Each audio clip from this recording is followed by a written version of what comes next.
2018 Vauxhall Mokka, low boost, white smoke, no fault code stored in the ECU.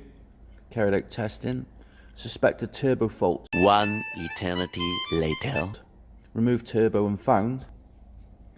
If you look, the oil feed pipe is near enough block solid with carbon because it's so close to the exhaust, which then causes oil starvation to the turbocharger.